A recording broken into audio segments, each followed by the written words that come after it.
नमस्कार दोस्तों, my name is अभिनव और स्वागत करता हूं आपका आप ही के YouTube channel government job news में। तो चलिए आज का वीडियो शुरू करते हैं। जी हां दोस्तों, ज़बरदस्त वैकेंसी लेकर आ चुका हूं आप लोगों के लिए, जो कि पद होने वाला है। यहां पर देख पाएंगे सफाई वाला, लास्कर, washer up, water carrier, barber, dhobi, मोची, टॉयलर, है ना, कुक, वॉचमैन, इन सब का पद होने वाला है यहाँ पर। यह नोटिफिकेशन जारी किया गया है इंडियन एयरफोर्स यानी कि भारतीय वायुसेना की तरफ से। आज के इस वीडियो में उम्र एज क्या मांगी गया है, सैलरी, वेतन कितना रहने वाला है, सिलेबस क्या है, चयन प्रक्रिया क्या है, आवेदन कैसे करना है, सारा कुछ जानने वाले हैं आज के इस वीडियो में। तो वीडियो में शुरू से लेकर अंत तक बने रहिएगा। और हाँ दोस्तों, जितने भी नए लोग हैं चैनल को सब्सक्राइब जरूर कर दें। जितने भी लोग हमारे वीडियोस को देखते हैं उनमें से 70% से अधिक लोगों ने अभी भी चैनल को सब्सक्राइब नहीं किया हुआ है, तो चैनल को डू सब्सक्राइब, जिससे हमारी यूट्यूब फैमिली ग्रो हो सके, बढ़ सके। यहाँ पर देख पाएंगे कि यह नोटिफिकेशन भारतीय वायुसेना की तरफ से जारी किया गया है। इसका लास्ट डेट जो है 25 अक्टूबर 2022 को यहाँ पर देख पाएंगे। लास्ट डेट फॉर एप्लीकेशन यानी कि एप्लीकेशन फॉर्म डालने का 25 अक्टूबर 2022 को इसका लास्ट डेट है। यहाँ पर पहले नंबर में देखेंगे, Indian air force invites application from eligible unmarried Indian citizen male, जो हैं पुरुष के लिए यहाँ पर वैकेंसी रखी गई है। सिलेक्शन ऑफ अग्निवीरायु, तो अग्निवीरायु के पोस्ट के रूप में होने वाली है। नॉन कम्बेटेंट यहाँ पर होने वाली है। हॉस्पिटैलिटी और हाउसकीपिंग दो स्ट्रीम यहाँ पर रखे गए हैं। हॉस्पिटैलिटी स्ट्रीम में आपकी जॉब प्रोफाइल क्या होने वाली है, कुक और मेस और वेटर का यहाँ पर जॉब प्रोफाइल होने वाली है। जॉब प्रोफाइल ऑफ हाउसकीपिंग, तो हाउसकीपिंग का जो जॉब प्रोफाइल है वो रहेगा सफाई वाला, लास्कर, washer up, water carrier, barber, dhobi, मोची, टॉयलर, वॉचमैन, इन सब के पद में आपको रखा जाएगा स्ट्रीम नंबर 2 यानी कि हाउसकीपिंग स्ट्रीम में। दूसरा यहाँ पर लिखा होगा the completed application as per the given format, नीचे जो फॉर्मेट दिया हुआ है उसी फॉर्मेट में आपको एप्लीकेशन फॉर्म भरना है।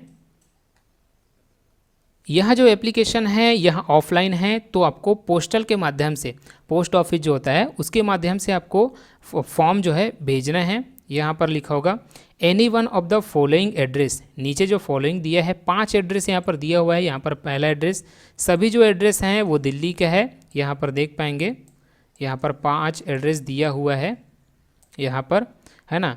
Candidate are permitted to apply at only one location, आपको वन लोकेशन में ही एप्लीकेशन भेजने हैं। Application submitted to more than one address will be rejected, अगर आप एक से अधिक एड्रेस पर अपने एप्लीकेशन भेजते हो तो उसे रिजेक्ट कर दिया जाएगा। यहाँ पर पोस्टल एड्रेस दिया हुआ है जहाँ पर आपको भेजना है। उसके साथ ही एप्लीकेशन के साथ ही आपको फॉलोइंग डॉक्यूमेंट आपको रखना है, उसके साथ अटैच करना है। क्लास 10th का मैट्रिकुलेशन का सर्टिफिकेट आपको अटैच करना है। पासपोर्ट साइज जो फ़ोटो है, कलर फोटोग्राफ, वो होनी चाहिए। नॉट बिफोर टेकन जुलाई 2022 से आपको पहले जो है लिया नहीं होना चाहिए, उसके बाद ही लिया होना चाहिए। यहाँ पर सी नंबर में लिखा होगा कॉन्सेंट सर्टिफिकेट बाय पेरेंट से होना चाहिए, अगर आप 18 साल से कम है तो। डी नंबर में यहाँ लिखा है the candidate should carry his Aadhaar card, तो आपको आधार कार्ड आईडी प्रूफ के रूप में कैरी करके चलना है ना। एलिजिबिलिटी क्राइटेरिया, तो एज के बारे में बात कर लेते हैं। Candidate born between 31 December 1999 and 30 जून 2005 के बीच आपका डेट ऑफ बर्थ रहना चाहिए। आर एलिजिबल टू अप्लाई यहाँ पर लिखा होगा, तो ही आप अप्लाई कर पाएंगे। इन दोनों के बीच आपका डेट ऑफ बर्थ होना चाहिए। यहाँ पर बी नंबर में लिखा होगा a candidate clear the stage all of selection, जो प्रोसेस होता है उसके स्टेजेस होते हैं, अगर आपने क्लियर कर लिया हुआ तो आपका अपर एज लिमिट में यहाँ पर बढ़ा दिया जाएगा। 23 साल तक आपको अपर एज लिमिट जो है वो कर देना है। मैरिटल स्टेटस, तो अनमैरिड ही ओनली मेल, जो पुरुष लोग हैं वही लोग अप्लाई कर पाएंगे इसके लिए। एजुकेशन क्वालिफिकेशन, तो मैट्रिकुलेशन पास होना चाहिए यानी कि 10वीं पास होना चाहिए आपको, तो आप इसके लिए अप्लाई कर पाएंगे। यहाँ पर मैंडेटरी मेडिकल स्टैंडर्ड यहाँ पर देख पाएंगे। हाइट, तो minimum acceptable height 152 centimetre minimum होनी चाहिए कम से कम। चेस्ट जो है 5 सेंटीमीटर आपको फुलाना है। चेस्ट कम भी रहेगा तो भी चलेगा, लेकिन 5 सेंटीमीटर एक्सपेंशन जरूरी है। वेट, तो हाइट के हिसाब से, आपकी एज के हिसाब से वेट जो है होनी चाहिए। और कर्नल सर्जरी यहाँ पर नॉट एक्सेप्टेबल लिखा होगा। हियरिंग जो कि नॉर्मल होनी चाहिए। डेंटल और जनरल हेल्थ ये सब जो है नॉर्मल होनी चाहिए आपकी, तो इसके लिए आप अप्लाई कर पाएंगे। यहाँ पर देख पाएंगे एम्प्लॉयबिलिटी, तो सारा कुछ मैंने आपको बता दिया है कि हॉस्पिटैलिटी स्ट्रीम में आपको क्या काम करना है ना। हाउसकीपिंग जो स्ट्रीम है उसके अंतर्गत आपको क्या करना है, सारा कुछ मैंने ऊपर आपको बता दिया है। लीव्स यानी कि छुट्टी के बारे में बात कर लेते हैं। तो एनुअल लीव्स आपको 30 दिन का दिया जाता है ना। Seek leaves based on medical advice, तो अगर आपको कोई बीमारी हो जाती है या फिर किसी प्रकार की दुर्घटना हो जाती है तो वो मेडिकल के हिसाब से आपको छुट्टी मिलेगी। 16 नंबर पर यहाँ पर देख पाएंगे पे एंड अलावेंस यानी कि सैलरी, तो 30,000 पर मंथ अग्निवीर आयु, उसके साथ ही आपको सेवानिधि पैकेज भी दिया जाएगा आपके। सारा कुछ बात करेंगे या आगे। यहाँ पर देख पाएंगे, यहाँ पर सैलरी की बात कर रहे हैं अभी। तो मंथली सैलरी फर्स्ट ईयर में आपको 4 साल का होता है अग्निवीर आयु का, है ना। तो फर्स्ट ईयर में 30,000 पर मंथ मिला जाएगा। इन हैंड आपके 70% होंगे और 30% जो है अग्निवीर से कॉर्पस फंड में चला जाएगा। और गवर्नमेंट जो कंट्रीब्यूट करेगी, ये जो कॉर्पस फंड है अग्निवीर कॉर्पस फंड, जितना आप 30% आपका सैलरी का जितना भी आप फंड करेंगे उसका सेम टू सेम गवर्नमेंट भी आपका फंड करेगा। जैसे कि आप 30%, 30,000 का 30% ले ले तो 9,000 जैसे ही आपको कॉर्पस फंड में आप डालेंगे तो गवर्नमेंट भी 9,000 डालेगी। तो यहाँ पर जो कॉर्पस फंड का जो टोटल वैल्यू बनता है वो बनता है 5 लाख, है ना। 5.02 लाख बनता है मैक्सिमम, है ना। और 4 ईयर के बाद आपको जो सेवानिधि पैकेज है उसको 10.04 लाख आपको दिया जाएगा, है ना। गवर्नमेंट के तरफ से 5.02 लाख और आपका जो है 5.02 लाख, तो हो गया यहाँ पर 10.02 लाख आपको कॉर्पस फंड यानी कि सेवानिधि पैकेज के रूप में दिया जाएगा। सेकेंड ईयर की सैलरी बात कर लेते हैं, 33,000 पर मंथ जाएगा। थर्ड में 36,500 और फोर्थ ईयर में आपको 40,000 पर मंथ दिया जाएगा। इन हैंड आपको प्राप्त होगा 70%, जितने भी सैलरी दिया जाएगा उसका 70%, 30% कॉर्पस फंड में, अग्निवीर कॉर्पस फंड में चला जाएगा। यहाँ पर देख पाएंगे मेडिकल जो फैसिलिटी है वो प्रोवाइड किया जाएगा, है ना। इंश्योरेंस भी दिया जाएगा आपको 48 लाख का। उसके साथ ही अग्निवीर स्किल सर्टिफिकेट दिया जाएगा। जब आप 4 साल के बाद वापस आएंगे तो आपको अग्निवीर स्किल सर्टिफिकेट दिया जाएगा। यहाँ पर देख पाएंगे सीक्वेंस ऑफ एग्जामिनेशन, तो एग्जामिनेशन कैसा होगा, सिलेक्शन टेस्ट।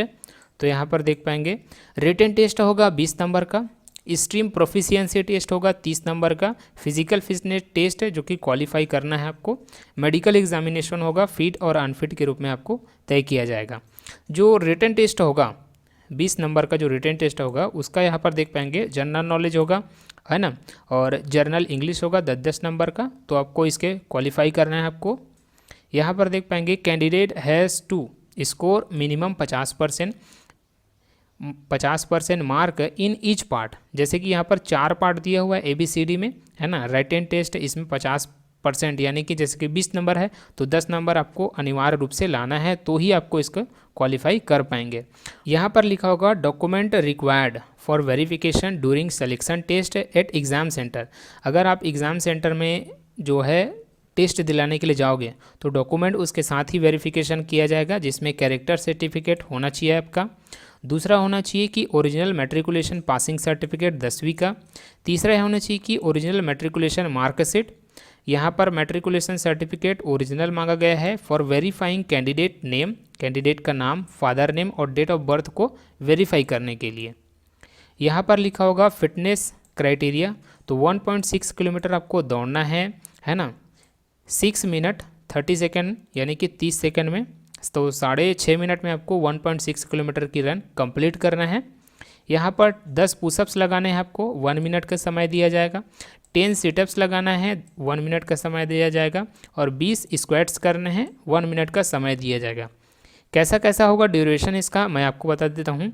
1.6 किलोमीटर 6.30 सेकेंड में आपको दौड़ने के बाद, है ना, test will be conduct after 10 minute, 10 minute का आपको रेस्ट दिया जाएगा दौड़ने के बाद। उसके बाद आपको 10 पुशअप्स लगाने हैं 1 मिनट के अंतर्गत।